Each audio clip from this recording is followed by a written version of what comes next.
ವಿಶ್ವಚೇತನ ವಿದ್ಯಾಸಂಸ್ಥೆಯ ಸ್ವಾಮಿ ವಿವೇಕಾನಂದ ಕನ್ನಡ ಮಾಧ್ಯಮ ಪೂರ್ವ ಪ್ರಾಥಮಿಕ ಹಾಗೂ ಮಾಧ್ಯಮಿಕ ಶಾಲೆಯ ವಾರ್ಷಿಕ ಸ್ನೇಹ ಸಮ್ಮೇಳನ ಇತ್ತೀಚೆಗೆ ಜರುಗಿತು.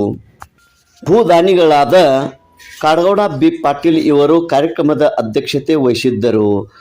ಮುಖ್ಯ ಅತಿಥಿಗಳಾಗಿ ಪೃಥ್ವಿ ರಮೇಶ್ ಕತ್ತಿ ಯುವಧುರೀಣರು ಇವರು ಆಗಮಿಸಿದ್ದರು. Gajanan Mannikeri retired joint director Dharwad ಮತ್ತು ಮುಖ್ಯ ಅತಿಥಿಗಳಾಗಿ ಪ್ರಭಾವತಿ ಪಾಟೀಲ್ ಕ್ಷೇತ್ರ ಶಿಕ್ಷಣಾಧಿಕಾರಿಗಳು ಹುಕ್ಕೇರಿ, ಪವನ್ ಕನಗಲಿ ಯುವವಾಣಿ ಪತ್ರಿಕೆ ಸಂಪಾದಕರು ಮತ್ತು ಉದ್ಯಮಿಗಳು Sankeshwar, Mahesh Desai chairman of the institute, AB Nerli Vice Chairman of the Institute and retired Principal, M.K. Patil Urp Desai, Secretary of the Institute, Governing Body Members, Principal, Staff and Student ಈ ಕಾರ್ಯಕ್ರಮದಲ್ಲಿ ಪಾಲ್ಗೊಂಡಿದ್ದರು.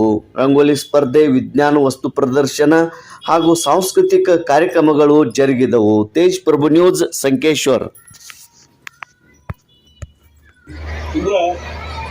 ಸೋಲಾರ್ ವಿಂಡ್ ಪವರನ್ನು ಹಾಗೂ ಸೋಲಾರ್ ಪವರ್ಗಳನ್ನು ಮಾಡಿ demonstration ತೋರಿಸಿದ್ದಾರೆ. ಅವರೆಲ್ಲ ವಿದ್ಯಾರ್ಥಿಗಳಿಗೆ ಮುಂಬರುವಂಥ ದಿನಮಾನಗಳಲ್ಲಿ ನಾವು ದೊಡ್ಡ ಇಂಜಿನಿಯರ್ ಆಗಿ ಶಾಲೆಗೆ ಕೀರ್ತಿ ತರಬೇಕು ಅಂತ ಈ ಸಂದರ್ಭ ಮಾತು ಹೇಳುತ್ತಾರೆ. ಹಾಗೆಯೇ ರಂಗೋಲಿ ಸ್ಪರ್ಧೆ ಒಳಗೆ ನಾನು ನೋಡಿದೆ, ಈ ನಮಗೆಲ್ಲರಿಗೂ ಬೇಕಾಗಿರುವಂಥ ರಾಮ ಮಂದಿರ ಚಿತ್ರವನ್ನು ಕೂಡ ತೆಗೆದಿದ್ದಾರೆ. ಅತಿ ಮುಖ್ಯವಾಗಿ ಸೇವ್ ದ ಗರ್ಲ್ ಚೈಲ್ಡ್ ಅನ್ನುವಂಥ ಒಂದು ಯಾವುದೇ ಒಂದು ಜೆಂಡರ್ ಇರಲಿ, ಸೇವ್ ದ ಗರ್ಲ್ ಚೈಲ್ಡ್ ಅನ್ನೋದು ಕೂಡ ಒಂದು ರಂಗೋಲಿಯನ್ನು ತೆಗೆದಿದ್ದಾರೆ. ಸೊ ಇಂಥ ಅನೇಕ ರಂಗೋಲಿಯ ಮುಖಾಂತರ ಮಕ್ಕಳ ಒಂದು ಭಾವನೆಯನ್ನು ಮಕ್ಕಳು ಹೊರಗಿಟ್ಟಿದ್ದಾರೆ. ಈ ಇಳಿ ವಯಸ್ಸಿನಲ್ಲಿ ಇಂಥ ಒಂದು ವಿಚಾರ, ಸೇವ್ ದ ಗರ್ಲ್ ಚೈಲ್ಡ್ ಒಂದು ವಿಚಾರ, ಯಾರೋ ಅದನ್ನು ಯಾವ ವಿದ್ಯಾರ್ಥಿಗಳು ತೆಗೆದಿದ್ದಾರೆ ಅವ್ರಿಗೆ ತುಂಬ ಧನ್ಯವಾದಗಳನ್ನು ಕೊಡ್ತೇನೆ ವೇದಿಕೆ ಮುಖಾಂತರ. ಅವ್ನು ನೋಡ್ತಾ ನನ್ನ ಕಡೆ ನನ್ನ ಮಾತುಗಳು ಒಂದೆರಡು ಮಾತು ಕೇಳಿದಷ್ಟೇ. ಸೊ ಈ ಶಾಲೆ ಪ್ರಾರಂಭ ಆದಾಗಿಂದ ಇವತ್ತವರೆಗೂ ಕೂಡ ನಾನು ಇದರ ಸಂಪರ್ಕದಲ್ಲಿ ಇದ್ದೇನೆ. ಈ ಶಾಲೆಗೆ ಆದೇಶವನ್ನು ಕೂಡ ಪ್ರಾರಂಭ ಮಾಡಲಿಕ್ಕೆ ನಾನು ಇಲ್ಲಿ BA ಕೊಟ್ಟಿದ್ದೆ.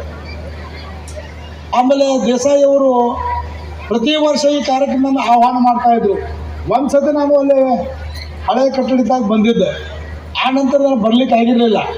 ಬಟ್ ಪ್ರತಿ ಸಲ ನನಗೆ ಅವರು ಇನ್ವೈಟ್ ಮಾಡ್ತಾನೆ ಇದ್ದಾರೆ. ಈಗ ನಾನು ನಿವೃತ್ತಿ ಹೊಂದಿದ ಮೇಲೆ ನಾನು ಇಲ್ಲಿ ಬರ್ತಾಯಿದ್ದೀನಿ. ಸಂಸ್ಥೆ ಏನಂತಂದರೆ ಒಂದು ಸಣ್ಣ ಸಸಿಯನ್ನು ನಾನು ನೆಟ್ಟಿದ್ದೆ, ಅದು ಇವತ್ತು ಹೆಮ್ಮರವಾಗಿ ಬೆಳೆದಿದೆ. ಭಾಳ ಸಂತೋಷ ಆಗ್ತದೆ ನನಗೆ. ನಾವೆಲ್ಲ ಉತ್ಸುಕತೆಯಿಂದ ಕಾಯುತ್ತಿರುವಂತಹ ಮಕ್ಕಳ ಸಾಂಸ್ಕೃತಿಕ ಚಟುವಟಿಕೆಗಳನ್ನು ನೋಡುವಂತಹ ಒಂದು ಸುಸಂದರ್ಭಕ್ಕಾಗಿ ಕುತೂಹಲವಾಗಿ ತಾವೆಲ್ಲ ಕುಳಿತಿದ್ದೀರಾ. ರಕ್ತವಾಗಿ ಮೌಲ್ಯಯುತವಾಗಿ ಬೆಳೆಸುವುದು ಪಾಲಕರ ಆದ್ಯ ಕರ್ತವ್ಯ. ಒಂದೇ ಕೈಯಿಂದ ಚಪ್ಪಾಳೆ ಆಗೋದಿಲ್ಲ. ಸುಸಂಸ್ಕೃತವನ್ನು ಕಲಿಸುವಂತಹ ಶಾಲೆ ಈ ಕಡೆ ಆದರೆ ಮಕ್ಕಳಿಗೆ ಸುಳ್ಳು ಹೇಳಬಾರ್ದು, ಒಳ್ಳೆಯದನ್ನು ಕಲ್ತ್ಕೊಳ್ಬೇಕು ಅಂತ ಹೇಳುವಂತಹ ಪಾಲಕರು ಕೂಡ ಮನೆಯಲ್ಲಿ ಇರಬೇಕು. ಅಂದರೆ ಮಾತ್ರ ಒಳ್ಳೆಯ ಸುಸಂಸ್ಕೃತ ಮಕ್ಕಳನ್ನು ನಾವು ಸಮಾಜಕ್ಕೆ ಕೊಡಲಿಕ್ಕೆ ಸಾಧ್ಯದ. ಅದಕ್ಕೆ ಎಲ್ಲ ಪಾಲಕರಿಂದ ಒಂದು ಶಬ್ದನೂ ಕೂಡ ಮನೆಯಲ್ಲಿ ಸುಳ್ಳು ಹೇಳಿ ಹೋಮ್ವರ್ಕ್ ಮಾಡಿಲ್ಲ ಅಥವಾ ಊರಿಗೆ ಹೋಗಿದ್ವಿ ಅಥವಾ ಆರಾಮ ಇಂತಹ ಶಬ್ದಗಳನ್ನು ಮಕ್ಕಳಿಗೆ ಹೇಳಲು ಕೊಡದೆ ಸತ್ಯವನ್ನು ಹೇಳುವಂತಹ ಪ್ರಾಮಾಣಿಕ ಪ್ರಯತ್ನವನ್ನು ಪಾಲಕರು ಕೂಡ ಮೈಗೂಡಿಸಿಕೊಂಡು ತಮ್ಮ ಮನೆಗೂ ಮನಸ್ಸಿಗೂ ಹಾಗೂ ಸಮಾಜಕ್ಕೂ ದೇಶಕ್ಕೂ ಒಳ್ಳೆಯ ಮಕ್ಕಳನ್ನು ಕೊಡೋಣ ಅಂತ ಹೇಳಿ ತಮಗೆಲ್ಲ ಶುಭ ಸಂಜೆಯ ನಮಸ್ಕಾರಗಳನ್ನು ಹೇಳ್ತಾ ಧನ್ಯವಾದಗಳು. ಮತ್ತು ಶಿಸ್ತು, ಸಂಯಮ, ನಿಯಂತ್ರಣ, ಏಕಾಗ್ರತೆ, ಸತ್ಯತೆ, ದೃಢ ನಿರ್ಧಾರಗಳ ಗುಣ, ಶಾಲೆಯ ನಿಯಮಗಳನ್ನು ಪಾಲಿಸಿದ ವಿದ್ಯಾರ್ಥಿ ಆದರ್ಶ ವಿದ್ಯಾರ್ಥಿ ಎನಿಸಿಕೊಳ್ಳುತ್ತಾನೆ. ಅಂತಹ ವಿದ್ಯಾರ್ಥಿಗಳಿಗೆ ಆದರ್ಶ ವಿದ್ಯಾರ್ಥಿ ಪಾರಿತೋಷಕ ವಿತರಣೆ. ಪೂರ್ವ ಪ್ರಾಥಮಿಕ ವಿಭಾಗದಲ್ಲಿ